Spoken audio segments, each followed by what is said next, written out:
नमस्कार दोस्तों, मेरा नाम है विजय कुमार गिरी और मैं आप लोगों का एक बार फिर से स्वागत करता हूं अपने यूट्यूब चैनल जिसका नाम है सुगा क्लासेस फॉर एग्रीकल्चर। दोस्तों, आज हम सब लोग इंस्टेंट हार्टिकल्चर का दूसरा पार्ट जिसमें वेजिटेबल क्रॉप के बारे में लिखा गया है, इसी को आज हम लोग पढ़ेंगे, जिसमें से आज हम ये तीसरा लेक्चर पढ़ने वाले हैं वेजिटेबल क्रॉप का। इस लेक्चर में हम पढ़ने वाले हैं क्लासिफिकेशन ऑफ वेजिटेबल, यानी कि वेजिटेबल के जो क्लासिफिकेशंस है डिफरेंट बेसिस पर, उन्हीं के बारे में आज हम स्टडी करेंगे। तो बिना देर किए हुए स्टार्ट करते हैं आज का ये लेक्चर। तो सबसे पहले जान लेते हैं जो एसिड पाया जाता है फ्रूट वेजिटेबल क्रॉप में, उसके आधार पर वेजिटेबल्स को कितने पार्ट्स में बांटा गया है। देखो, according to presence of vegetable acid present in vegetable, तो वेजिटेबल को उसमें दो पार्ट में बांटा गया है, क्योंकि वेजिटेबल में मेनली 2 टाइप के एसिड पाए जाते हैं। एक पहला जो है वो साइट्रिक एसिड है, साइट्रिक एसिड, और जो दूसरा है वो है मैलिक एसिड। तो साइट्रिक एसिड किस में पाया जाता है? Tomato, beetroot, leafy vegetable, legumes और पोटैटो, इन सब में पाया जाता है साइट्रिक एसिड। ये वही वाला एसिड होता है जो सिट्रस में पाया जाता है। उसके बाद मैलिक एसिड, ये मैलिक एसिड वो वाला एसिड होता है जो एप्पल में पाया जाता है। तो मैलिक एसिड किस में पाया जाता है? कैरेट, सेलरी, लेट्यूस, ओनियन और ब्रोकली, इन सब में क्या पाया जाता है? मैलिक एसिड पाया जाता है। अब जो तीसरे टाइप का क्लासिफिकेशन है वो है एरोमा कंटेनिंग कंपाउंड, मतलब कि वेजिटेबल का क्लासिफिकेशन किसके आधार पर? एरोमा पाया जाता है, यानी कि जिसकी वजह से जो स्वाद आता है, जो महक आती है, महक होता है। एरोमा मतलब महक होता है, जो सब्जी में महक होती है, जिससे हम पहचान पाते हैं हाँ ये करेले की सब्ज़ी है, ये कद्दू की सब्ज़ी है और ये गोभी की सब्ज़ी है। तो जो हम महक से पहचान जाते हैं उसी को बोलते हैं एरोमा। तो उसके अंदर एरोमा कंटेंट पाया जाता है वेजिटेबल के अंदर, जिससे हम उसको सूंघ के बता सकते हैं कि हाँ ये कौन सी सब्ज़ी है। तो कौन कौन सी होते हैं जैसे जान लेते हैं। पहला है कुकुम्बर। कुकुम्बर में पाया जाता है नोना डीएनएल। क्या होता है कुकुम्बर में? नोना डीएनएल पाया जाता है। और जो कैबेज है, कैबेज में जो रॉ कैबेज है उसमें पाया जाता है एलाइल आइसोथायोसाइनेट। क्या पाया जाता है? एलाइल आइसोथायोसाइनेट पाया जाता है। जो कैबेज की महक का कारण है, कैबेज में जो एरोमा आती है उसका वजह क्या है? उसका वजह है एलाइल आइसोथायोसाइनेट। उसके बाद जो बनी हुई सब्जी है, ये तो रॉ सब्जी थी, मतलब ये वेजिटेबल जैसे कैबेज की जो फील्ड में या कुकिंग से पहले जो महक आती है वो इसकी वजह से आती है। अब जब कैबेज की कुकिंग हो जाती है, जब उसको हम पका लेते हैं, खाने में जो एरोमा आता है कैबेज वाली सब्जी में, वो क्यों आता है? वो आता है डाई मेथाइल डाईसल्फाइड की वजह से। किसकी वजह से? डाई मेथाइल डाईसल्फाइड की वजह से कैबेज में, जो कुकड कैबेज होती है उसमें एरोमा आता है। फिर पोटैटो में जो एरोमा का वजह होता है वो होता है डाई मेथाइल प्राइजीन। क्या है? Dimethyl pyrazine. ये एक कंटेंट होता है जिसकी वजह से वेजिटेबल में एरोमा पाया जाता है। फिर उसके बाद है रेडिस, यानी कि मूली। मूली में आइसोथायोसाइनेट पाया जाता है। ये काफ़ी इम्पॉर्टेंट है, इसको ज़रूर याद कर लीजिए क्योंकि काफ़ी बार पूछा जाता है aroma content found in radish. तो रेडिस में कौन सा पाया जाता है? आइसोथायोसाइनेट पाया जाता है। उसके बाद है ओनियन। ओनियन के अंदर बहुत इम्पॉर्टेंट एक अरोमा पाया जाता है, ये भी काफ़ी इम्पॉर्टेंट है, वो है एलाइल प्रोपाइल डाईसल्फाइड। क्या है? Allyl propyl disulphide is A aroma content which is found in onion crop. फिर अगला है गार्लिक। गार्लिक में पाया जाता है डाई एलाइल डाईसल्फाइड। क्या पाया जाता है? Diallyl disulphide is a aromatic content which is found in garlic crop. समझ गए? फिर अकॉर्डिंग टू रेस्पिरेशन, अगला जो क्लासिफिकेशन ऑफ वेजिटेबल है वो किसके बेसिस पर है? रेस्पिरेशन के बेसिस पर है। तो इसमें जो क्लाइमेट्रिक फ्रूट है, यानी कि क्लाइमेट्रिक जिनको हम तोड़ने के बाद पका लेते हैं, जैसे मैंने जब हॉर्टिकल्चर में फ्रूट क्रॉप आप लोगों को पढ़ा रहा था तो मैंने उसमें बताया था कि fruit according to basis of respiration fruit are mainly 2 types. पहला है क्लाइमेट्रिक और दूसरा नॉन क्लाइमेट्रिक। क्लाइमेट्रिक फ्रूट वो होते हैं जिनको तोड़ने के बाद भी पक जाते हैं, मतलब अगर मैच्योरिटी के स्टेज के बाद अगर उनको तोड़ लिया जाए तब भी वो पक जाते हैं। और नॉन क्लाइमेट्रिक ऐसे होते हैं जो बिल्कुल पकने के बाद ही तोड़े जाते हैं। अगर हमने पहले तोड़ लिया तो वो पकेंगे नहीं। तो क्लाइमेट्रिक फ्रूट में क्या क्या आता है? पहले तो आता है मस्क मेलन, वाटरमेलन और टमाटो। आपने देखा होगा कि टमाटर जो होता है वो अगर बड़ा सा हो जाए और बिल्कुल हरी हरी स्किन का टमाटर हो, लेके आओ और घर में रख दो 4-5 दिन, तो देखना वो लाल लाल हो जाएगा, बिल्कुल पक जाएगा। तो इससे पता चल जाता है क्या है, वो क्लाइमेट्रिक फ्रूट है। नॉन क्लाइमेट्रिक फ्रूट में क्या आता है? कुकुम्बर आता है। अभी फ्रूट नहीं है, मतलब वेजिटेबल ही है। तो नॉन क्लाइमेट्रिक में क्या आता है? कुकुम्बर आता है। उसके बाद टेम्परेचर रिक्वायरमेंट, किस क्रॉप की कितनी टेम्परेचर रिक्वायरमेंट होती है, इस बेसिस पर वेजिटेबल का क्लासिफिकेशन। तो टेम्परेचर के जो बेसिस पर होता है, जैसे 25 से 27 डिग्री जो ऑप्टिमम टेम्परेचर की रिक्वायरमेंट वाली क्रॉप होती है, वो कौन कौन सी है? वो है ओकरा, चिली, स्वीट पोटैटो, वाटरमेलन और मस्क मेलन। ये इतनी जो वेजिटेबल की क्रॉप्स हैं, इनको 25 से लेकर 27 degree centigrade temperature optimum temperature चाहिए होता है। अब ये सब जो क्रॉप्स होती हैं, इनको काफ़ी कम टेम्परेचर की रिक्वायरमेंट होती है। उसके बाद कुछ ऐसी हैं जो इससे भी कम टेम्परेचर चाहती हैं। वो कौन कौन सी हैं? वो 20 से 25 डिग्री सेंटीग्रेड टेम्परेचर की रिक्वायरमेंट वाली होती हैं, जैसे tomato, brinjal, pepper, cucumber, pumpkin, onion और गार्लिक। ये जो आपकी क्रॉप्स हैं, इनको 20 से 25 डिग्री सेंटीग्रेड टेम्परेचर ज़रूरत होती है इनके ग्रोइंग पीरियड में। फिर 18 से 25 डिग्री सेंटीग्रेड वाली जो हैं कुछ, वो हैं cauliflower, cabbage, radish, potato, carrot, lettuce. ये सब ठंडी वाली क्रॉप्स हैं जिनको हम कब उगाते हैं? रबी सीजन में उगाते हैं। इनको काफ़ी कम टेम्परेचर की रिक्वायरमेंट होती है। फिर उसके बाद जो क्लासिफिकेशन ऑफ वेजिटेबल है, वो फोटो पीरियड के आधार पर है। अब वो फोटो पीरियड क्या होता है? मतलब कि एक दिन में कितनी सनलाइट की आवश्यकता होती है। सनलाइट से ही पौधे फोटोसिंथेसिस करते हैं और इसी से वो अपना भोजन बनाते हैं। तो हर प्लांट, हर क्रॉप की अलग अलग सनलाइट की रिक्वायरमेंट होती है। तो जिनको ज़्यादा सनलाइट लगता है उनको बोलते हैं लॉन्ग डे प्लांट, जिनको कम सनलाइट लगती है उनको शॉर्ट डे प्लांट बोलते हैं, और जिनमें डे लाइट का कुछ ज़्यादा फर्क नहीं पड़ता है उनको हम बोलते हैं डे न्यूट्रल प्लांट। तो उसमें जो लॉन्ग डे प्लांट होते हैं, ये ऐसे प्लांट हैं जिनको 8 से 12 घंटे से ज़्यादा, कितना? 8 घंटे से ज़्यादा सनलाइट इनको चाहिए होता है 24 घंटे के अंदर। मतलब 12 से 14 घंटे, 10 घंटे, मतलब 8 घंटे से ज़्यादा होना चाहिए ऑन एन एवरेज। ऐसे मानो कि अगर 8 घंटे से ज़्यादा सनलाइट डायरेक्ट इनको मिल रही है तो ये अच्छे से ग्रो करेंगे 24 घंटे के अंदर। 24 घंटे में इनको 8 घंटे से ज़्यादा सनलाइट, डायरेक्ट सनलाइट चाहिए, इनके पत्तियों पर डायरेक्ट सनलाइट पड़ता रहे। अब वो लॉन्ग डे प्लांट कौन कौन से हैं? वो हैं potato, onion, cabbage, cauliflower, radish, lettuce, spinach, पालक, टर्निप, कैरेट, व्हीट। ये सब कैसे हैं? ये सब लॉन्ग डे प्लांट वाले क्रॉप्स हैं। फिर अगला है शॉर्ट डे, जिनको 8 घंटे से 4 घंटे के बीच में, मतलब 24 घंटे के अंदर 8 घंटे से 4 घंटे डायरेक्ट सनलाइट की रिक्वायरमेंट होती है। ये कौन कौन से क्रॉप हैं? जैसे sweet potato, Indian spinach, dolichos bean, cluster bean और विंड बीन। ये ऐसी क्रॉप्स हैं जिनको 4 से 8 घंटे ही एक दिन में सनलाइट की रिक्वायरमेंट होती है। फिर उसके बाद कुछ ऐसी क्रॉप्स होती हैं जो डे न्यूट्रल होती हैं, मतलब उनको चाहे 4 घंटे लाइट मिले चाहे 18 घंटे लाइट मिले, उनको ज़्यादा फ़र्क नहीं पड़ता है। हाँ, लेकिन मिलनी चाहिए, ऐसा नहीं है कि बिल्कुल मिले ही ना, उनको मिलनी चाहिए। कम मिलेगा तब भी चल जाएगा और ज़्यादा मिलेगा तब भी चल जाएगा। वो डे न्यूट्रल होते हैं, जैसे टोमेटो, ब्रिंजल, चिली, ओकरा, cucurbits, amaranthus, French bean, cowpea, sweet पीपर। ये सब ऐसी क्रॉप हैं जो डे न्यूट्रल क्रॉप मानी जाती हैं। फिर अगला है आइसोलेशन डिस्टेंस।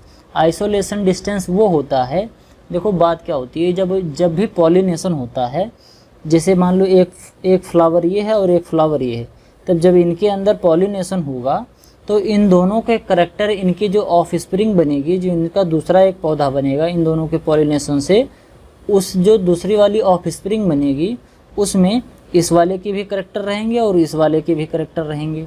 तो ये करैक्टर का मिसमैच ना हो जाए, मतलब ये दोनों करैक्टर ना हो, करैक्टर बिल्कुल प्योर ही रहे। जैसे मान लो कि कोई एक वैरायटी है गेहूं की, वो बिल्कुल प्योर वैरायटी 100% प्योर ही बनी रहे, तो उसके लिए हमें क्या करना पड़ेगा, हमको ये सिक्योर करना पड़ेगा, इंश्योर करना पड़ेगा कि किसी और वैरायटी का पॉलन इस पर आकर पॉलिनेशन ना कर दे।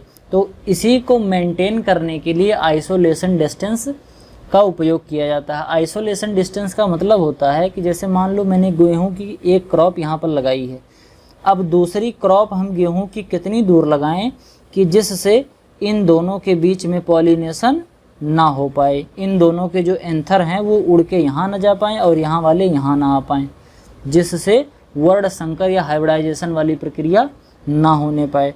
तो ये डिस्टेंस जो है इसी को बोलते हैं आइसोलेशन डिस्टेंस, और हिंदी में इसी को कहते हैं पृथक्करण दूरी। तो ये कई तरीके की होती है। अगर सेल्फ पॉलिनेटेड क्रॉप है तब इसमें आइसोलेशन डिस्टेंस कम होता है। अगर ऑफ्टन क्रॉस पॉलिनेटेड है तो इसमें थोड़ा सा ज़्यादा होता है आइसोलेशन डिस्टेंस। अगर क्रॉस पॉलिनेटेड क्रॉप है तो इसमें आइसोलेशन डिस्टेंस और ज़्यादा होता है, बहुत ज़्यादा होता है। अब इसमें बात समझो, जो सेल्फ पॉलिनेटेड क्रॉप है वो जैसे tomato, lettuce, globe artichoke, broad bean, peas, cowpea, winged bean, fenugreek, ये सब कैसे हैं, ये सेल्फ पॉलिनेटेड क्रॉप हैं।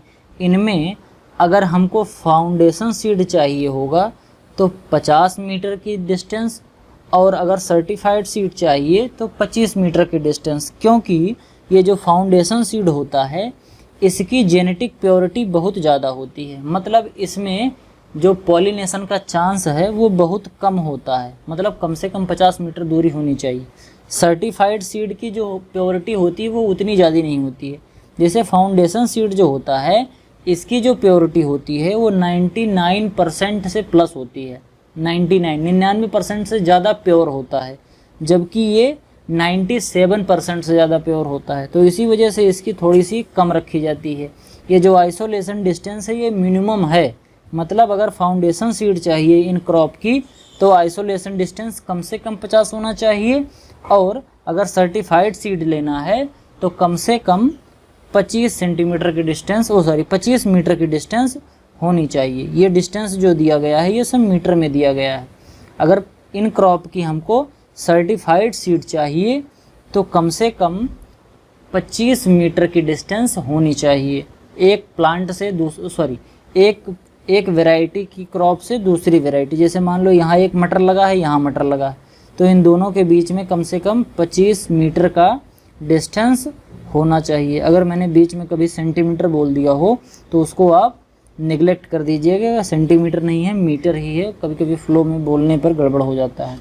अब ऑफ्टन क्रॉस पॉलिनेटेड वाली क्रॉप्स ऐसी होती हैं जिनमें मेनली होता तो सेल्फ पॉलिनेशन ही है, लेकिन कभी कभी क्रॉस पॉलिनेशन भी हो जाता है। ऑफ्टन क्रॉस पॉलिनेशन यानी कि कभी कभी क्रॉस पॉलिनेशन होता है।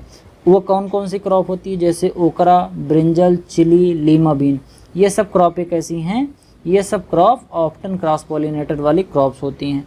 इसमें जैसे फाउंडेशन सीड का जो है आइसोलेशन डिस्टेंस वो 200 मीटर है, और सर्टिफाइड सीड का जो आइसोलेशन डिस्टेंस है वो 100 मीटर है। उसके बाद है cross pollinated crop. Cross pollinated crop में और भी जितनी वेजिटेबल बच रही हैं, इतनी वेजिटेबल के बाद जितनी और वेजिटेबल बच रही हैं उनको हम सब क्रॉस पॉलिनेटेड में रखेंगे, और उनका फाउंडेशन सीड में मिनिमम आइसोलेशन डिस्टेंस 800 मीटर और सर्टिफाइड सीड के लिए मिनिमम आइसोलेशन डिस्टेंस 400 मीटर होना चाहिए। फिर अगला है सेक्स फॉर्म। सेक्स फॉर्म में देखो क्या होता है, एक होता है मोनोसियस। मोनोसियस ऐसे प्लांट्स होते हैं जिनके एक ही फ्लावर में मेल और फीमेल दोनों होते हैं, ठीक, उसी में मेल पार्ट भी होगा उसी में फीमेल पार्ट भी होगा, तो उसको हम मोनोसियस कहते हैं। मोनोसियस में कौन कौन से आते हैं, मोनोसियस में देखो कुकुरबिट्स, अमरंथस, स्वीट कॉर्न और कसावा, ये सब क्रॉप जो होती हैं इन क्रॉप में मोनोसियस फ्लावर आते हैं, मतलब एक ही फ्लावर में मेल और फीमेल दोनों रहते हैं। उसके बाद है डायोसियस।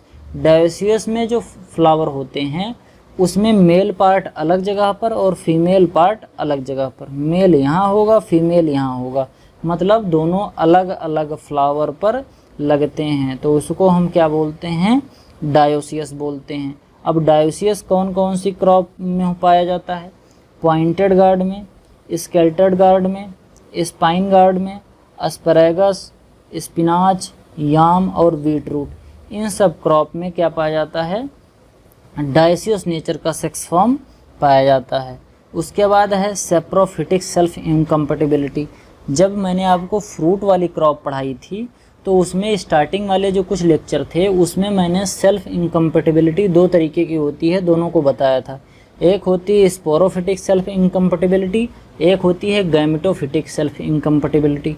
अब स्पोरोफिटिक सेल्फ इनकम्पेटिबिलिटी क्या होती है इसको थोड़ा सा समझ लीजिए।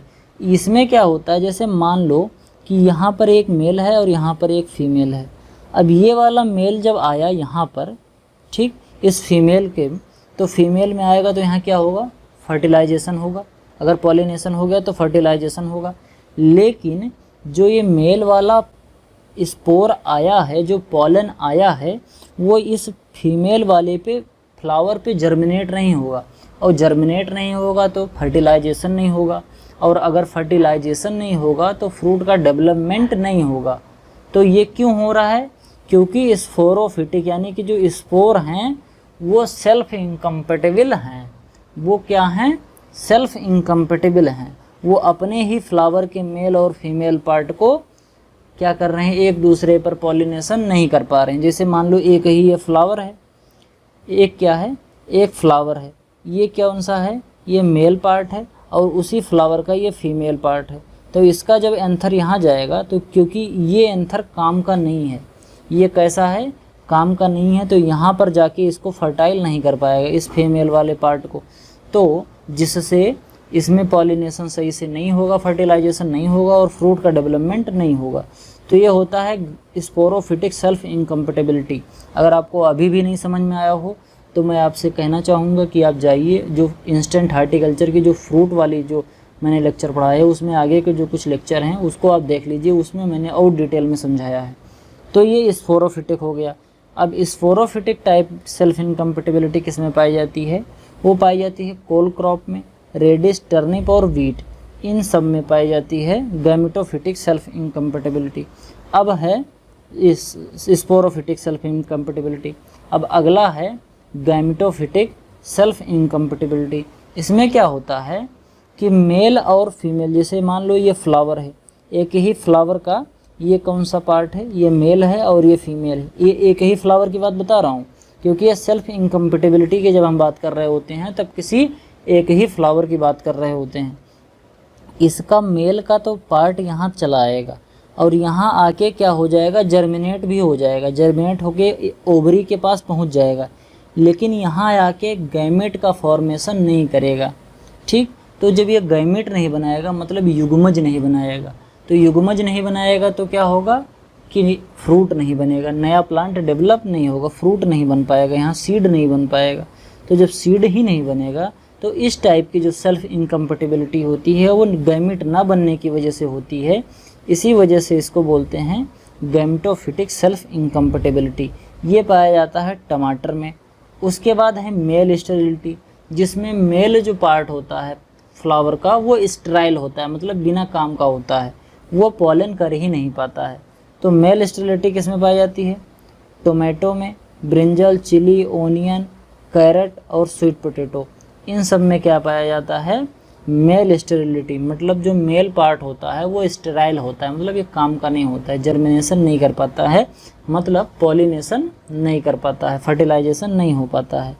उसके बाद है प्रोटेंडरी, जिसमें मेल पार्ट पहले क्या हो जाते हैं? मेल पार्ट पहले मैच्योर हो जाते हैं। फ्लावर के दो पार्ट होते हैं, फीमेल और मेल पार्ट। तो अगर मेल पार्ट पहले मैच्योर हो गया तो उसको हम बोलते हैं प्रोटेंडरी, और अगर फीमेल पार्ट पहले मैच्योर हो गया तो उसको बोलेंगे प्रोटोगाइनी। ये सब भी मैंने पढ़ा दिया है जो फ्रूट वाली क्रॉप है। तो प्रोटेंडरी किस में पाई जाती है? ओनियन, कैरेट, वीट, लीक और सेलरी, इन सब में प्रोटेंडरी पाया जाता है। फिर अगला जो क्लासिफिकेशन है वो टॉलरेंस ऑफ एसिडिटी की है, यानी कि एसिड के प्रति कौन सी क्रॉप कितनी टॉलरेंट है। तो उसमें जो सबसे कम टॉलरेंट, जिसको हम लेस टॉलरेंट क्रॉप बोलते हैं, जो 6 से लेकर 6.8 से लेकर 6 pH के बीच में इनको हम ग्रो कर सकते हैं। वो कौन सी होती हैं? कोल क्रॉप है, ओकरा है, मस्क मेलन है और ओनियन। इतनी जो क्रॉप्स होती हैं ये लेस टॉलरेंट, यानी कि अगर जो सॉइल है अगर उसका pH 6.8 से लेकर 6 के बीच में ही है तभी हम इसकी खेती कर सकते हैं, तभी ये अच्छे से ग्रो करेगी।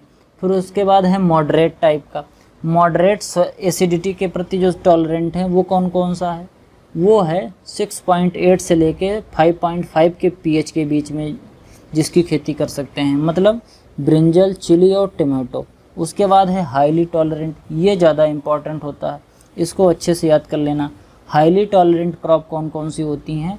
वो होती है potato, rhubarb, sweet potato, fennel और वाटरमेलन। ये सब क्रॉप कैसी होती हैं? ये सब होती हैं highly tolerant, highly acidic tolerant crop ये सब होती हैं। अब इसके बाद जो अगला क्लासिफिकेशन है वो है सॉइल सैलिनिटी के आधार पर, मतलब टॉलरेंस टू सॉइल सैलिनिटी। ये कैसे होता है? जो लेस टॉलरेंट क्रॉप होती हैं सॉइल सैलिनिटी के प्रति लेस टॉलरेंट होती हैं, जैसे potato, sweet potato, brinjal, radish, pea. ये सब ऐसी क्रॉप होती हैं अगर सॉइल में ज़्यादा सैलिनिटी है, सॉइल सैलिनिटी ज़्यादा है तो इन क्रॉप को नहीं ग्रो करना चाहिए। उसके बाद है मॉडरेट, इसमें चिली, कोल क्रॉप, टोमेटो और ओनियन। ये सब क्रॉप होती हैं कि अगर मॉडरेट टाइप का सॉइल सैलिनिटी है तो इसको हम ग्रो कर सकते हैं। उसके बाद हाईली टॉलरेंट, ये ऐसी क्रॉप होती हैं जिनको सॉइल सैलिनिटी वाली अगर कंडीशन है किसी सॉइल में तब भी हम ग्रो कर सकते हैं। वो कौन कौन सी क्रॉप हैं?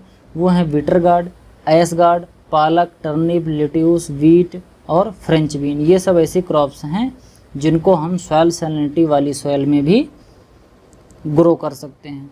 फिर अगला है water requirement, classification of vegetable on the basis of water requirement. इसमें क्या होता है? हाई वाटर रिक्वायरमेंट वाली क्रॉप जिनको पानी ज़्यादा चाहिए, जैसे कोल क्रॉप, रेडिश और लीफी वेजिटेबल, इनको वाटर की रिक्वायरमेंट ज़्यादा होती है। मॉडरेट यानी कि जिसको मध्यम औसत मात्रा में पानी चाहिए, जैसे ब्रिंजल, चिली, टोमेटो, पोटैटो, इनको थोड़ा मॉडरेट लेवल का पानी चाहिए होता है। एक होते हैं लो लेवल जिसमें बीन, रिज गार्ड, ये सब क्या होती हैं? इनको पानी की रिक्वायरमेंट, वाटर रिक्वायरमेंट इनकी बहुत कम होती है। उसके बाद वेरी लो, इसकी तो बहुत ज़्यादा कम होती है, जैसे वाटरमेलन, मस्क मेलन, पंपकिन और असगार्ड। ये सब कहाँ उगाए जाते हैं? ये सब नदी के किनारे जो बलुई मिट्टी होती है वहाँ पर उगाए जाते हैं। तो ज़मीन के नीचे पानी हमेशा अवेलेबल रहता है, क्योंकि नदी के किनारे इनको ज़्यादातर उगाया जाता है तो वहाँ पर पानी बराबर मिल जाता है, और जितना पानी मिल जाता है उतनी ही पानी से ये अपना सही से ग्रो हो जाते हैं। अब रूट की डेप्थ के आधार पर, मतलब कि किस प्लांट की कितनी गहरी रूट जाती है, किसी के सैलो रूटेड होता है, कुछ वेरी डीप रूटेड होता है, कुछ डीप रूटेड होता है। तो इस बेसिस पर वेजिटेबल्स को कितने पार्ट्स में डिवाइड किया गया है, अब इनको पढ़ेंगे। इसमें होता है वेरी सैलो, यानी कि ऐसे रूट्स जो बहुत ही कम जाते हैं, मतलब 15 से 30 सेंटीमीटर, जिनकी जड़ें जो होती हैं वो ज़मीन के अंदर 15 से 30 सेंटीमीटर ही गहरी तक जाती हैं। वो कौन कौन सी हैं? वो हैं ओनियन, लेट्यूस और स्मॉल रेडिश। ये सब कैसे हैं? ये 15 से 30 सेंटीमीटर ही जाती है इनकी जड़ ज़मीन में। उसके बाद वेरी डीप रूटेड, इनकी 120 से लेके 180 सेंटीमीटर तक चली जाती है, मतलब ऐसे समझो 1 मीटर से लेकर 2 मीटर के बीच इनकी जड़ है, इतनी गहराई तक चली जाती है। उनको बोलते हैं वेरी डीप रूटेड क्रॉप्स। ये कौन कौन सी होती हैं? ये होती हैं sweet potato, watermelon, pumpkin, tomato, asparagus और क्लस्टर बीन। ये सब क्रॉप्स ऐसी होती हैं जिनकी रूट बहुत गहराई तक जाती है। अभी मैंने पढ़ा कि जो ये पंपकिन और वाटरमेलन होते हैं इनको वाटर की रिक्वायरमेंट कम होती है। क्यों? क्योंकि इनकी जड़ें बहुत अंदर तक चली जाती हैं। तो जड़ें बहुत अंदर तक चली जाती हैं और बहुत अंदर जाएंगी तो वहाँ वाटर इनको आसानी से मिल जाता है। इसकी वजह से हमको एडिशनल इनको पानी कम देना पड़ता है। इस वजह से इनको कहा गया है कि लो वाटर रिक्वायरमेंट वाली क्रॉप। इसका मतलब ये नहीं होता है कि पौधे पानी कम चाहते हैं, पौधे को हमें पानी कम देना पड़ता है। जैसे ऐसे कि कोई तुम्हारे घर पे आए अगर पानी ना पिए तो इसका मतलब ये नहीं है कि वो पानी पीता ही नहीं है। समझ पा रहे हो? उसी तरीके से अगर हमको एडिशनल पानी नहीं देना है तो हम ऐसे मानेंगे कि इस क्रॉप की वाटर रिक्वायरमेंट कम है। इसका मतलब ये नहीं होता है कि ये जो क्रॉप है ये पानी कम चाहती है। हो सकता है पानी उसको जितना चाहिए पानी ज़्यादा चाहती हो, लेकिन इसकी वाटर रिक्वायरमेंट इसके रूट के एब्जॉर्बेशन से ही पूरी हो जाती हो, फुलफिल हो जाती हो। उसके बाद मॉडरेटरी डीप होता है जो 80 से 100 सेंटीमीटर गहराई तक जिसकी जड़ें जाती हैं। उसमें है ब्रिंजल, चिली, मस्क मेलन और टर्निप, ये सब क्रॉप आती हैं। उसके बाद है रेस्पिरेशन रेट टू प्रोड्यूस, किसकी रेस्पिरेशन ज़्यादा होती है। अब समझो, जिसकी रेस्पिरेशन रेट ज़्यादा होगी वो जल्दी ही मुरझा जाएगा। अगर हमने तोड़ के रख लिया उसको तो वो जल्दी मुरझा जाएगा। जैसे लीफी वेजिटेबल होती हैं जो, इनकी रेस्पिरेशन रेट बहुत ज़्यादा होती है। इसी वजह से इनको जैसे हम तोड़ेंगे अगर 2 दिन तक रख दें तो ये लीफी वेजिटेबल बिल्कुल भी डिस्ट्रॉय हो जाती हैं, बिल्कुल ख़राब हो जाती हैं। और पोटैटो, इनका रेस्पिरेशन बहुत कम होता है, इसी वजह से ये 1 साल तक आराम से हम इनको रख सकते हैं। तो वेरी लो में क्या आता है? पोटैटो, ओनियन, गार्लिक, ये सब किस में आता है? वेरी लो में। फिर लो में क्या आता है? स्वीट पोटैटो और कैबेज। उसके बाद जो मॉडरेट होता है इसमें चिली, कैरेट और टोमेटो आता है। फिर हाई में क्या आता है? पी और बीन्स आता है। वेरी हाई में देखो leafy green vegetable, green onion, musk melon, watermelon, cauliflower, asparagus. मैंने बताया नहीं था, ये सब जो हैं इनको हम ज़्यादा दिन तक सुरक्षित नहीं रख सकते। अगर रखोगे तो क्या हो जाएगा? ये सब सूख जाएंगे, सूख के ख़राब हो जाएंगे। क्यों? क्योंकि इनके अंदर रेस्पिरेशन रेट तेज़ होता है, ये रेस्पिरेशन बहुत तेज़ी से कर रहे होते हैं। फिर अगला है लाइम रिक्वायरमेंट। अब लाइम रिक्वायरमेंट के आधार पर क्रॉप को कई पार्ट्स में बांटा गया है। लाइम मतलब चूना। ऐसे क्रॉप जिनको बहुत कम पीएच पर हम नहीं उगा सकते उनमें हम लाइम डालते हैं। तो लाइम डाल के क्या होता है कि पीएच को बढ़ाया जाता है, न्यूट्रलिटी की तरफ बढ़ाया जाता है, यानी कि एसिडिटी से बेसिडिटी की तरफ सॉइल को बढ़ाया जाता है। तो डोंट रिक्वायर मतलब लाइम जिनमें आवश्यकता नहीं होती, पोटैटो, टोमेटो, वाटरमेलन, इन सब को लाइम की रिक्वायरमेंट नहीं होती क्योंकि ये एसिड के प्रति टॉलरेंट क्रॉप हैं।